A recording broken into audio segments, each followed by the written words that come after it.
दोस्तों आज का ये वीडियो बहुत ही कमाल का होने वाला है। इतना समझ लो कि अगर आप एक स्टूडेंट हो तो इसे देखने के बाद आपको पढ़ाई का कीड़ा काटने वाला है। So let's start the video.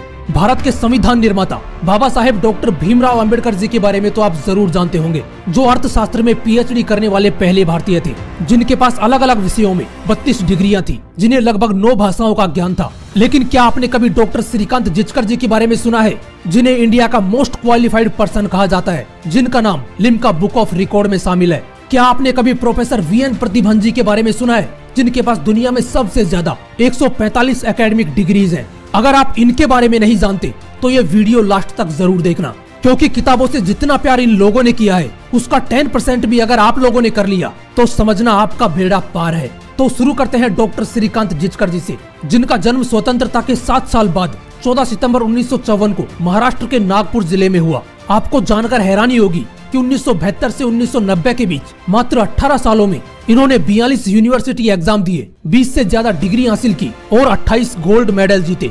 ये बात हो रही है उस वक्त की जब इंडिया में ना कोई ऑनलाइन क्लासेज चलती थी और ना ही किसी क्वेश्चन का सॉल्यूशन गूगल पर मौजूद था, क्योंकि उस वक्त तो गूगल खुद पैदा नहीं हुआ था। और उस वक्त डॉक्टर श्रीकांत जिचकर जी ने 10 विषयों में मास्टर्स की डिग्री हासिल की। अब इसे किताबों से मोहब्बत कहो, पढ़ाई का कीड़ा कहो या पढ़ने का जुनून, लेकिन होना ऐसा ही चाहिए कि सफलता आपको घुटने टेक कर प्रपोज करे। अभी कहानी खत्म नहीं हुई है। डॉक्टर श्रीकांत जिचकर जी यहीं पर नहीं रुके। 1978 में इन्होंने सिविल सर्विसेज की एग्जाम दी, जिसमें उन्हें आईपीएस की पोस्ट मिली, लेकिन उन्होंने ज्वाइन नहीं किया क्योंकि उन्हें आईएएस की पोस्ट चाहिए थी। 1980 में इन्होंने फिर से सिविल सर्विसेज की एग्जाम दी और इस बार इन्हें आईएएस की पोस्ट मिल गई, लेकिन उन्होंने 4 महीने बाद ही रिजाइन दे दिया और चुनाव लड़ने का फैसला किया। इसे कहते हैं खुद के ऊपर पूरा विश्वास होना। उन्हें खुद पर पूरा विश्वास था, इसलिए रिजाइन देकर उन्होंने उसी साल एमएलए का चुनाव लड़ा और जीत गए। उन्होंने महज 25 साल की उम्र में एमएलए बनकर सबसे कम उम्र में एमएलए बनने का रिकॉर्ड बना दिया और आगे चलकर वही डॉक्टर श्रीकांत जिचकर जी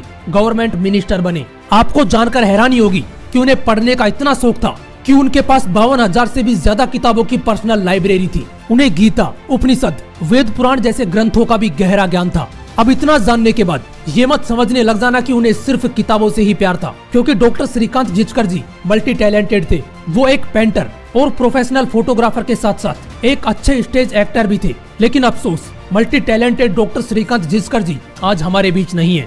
2004 में नागपुर में एक कार एक्सीडेंट में उनकी मौत हो गई। ऐसे ही एक और इंसान है जिन्हें दुनिया का सबसे बड़ा डिग्री धारक कहा जाता है। वो है चेन्नई के प्रोफेसर वीएन प्रतिभन जी, जिनके पास 145 एकेडमिक डिग्रीज है। और आपको जानकर हैरानी होगी कि ये अपनी सैलरी का 90% हिस्सा अपनी पढ़ाई पर खर्च कर देते हैं। 145 डिग्री होने के बाद भी वो कहते हैं कि मेरे पास अभी टाइम है, जब तक जिंदा हूँ एग्जाम देता रहूंगा और डिग्रीज लेने का ये सिलसिला ऐसे ही चलता रहेगा। दोस्तों इसे कहते हैं किताबों से प्यार। मैं ये नहीं कहूँगा कि आप भी इनकी तरह डिग्रियां लेते रहो, लेकिन इनकी तरह किताबों से प्यार जरूर करो। हो सकता है आपको किताबें बोरिंग लगती हो, लेकिन जिस दिन आपको किताबों से प्यार हो गया ना, वो आपको बोर करना बंद कर देंगी। ये वो ज्ञान का भंडार है जो किताबों के रूप में आपको हलवे की तरह परोसा गया है। इसे जितना अपने अंदर डाल सकते हो डाल लो, क्योंकि ये एक ऐसा ज्ञान का भंडार है जो कभी खत्म नहीं होने वाला। जय हिंद, वंदे मातरम।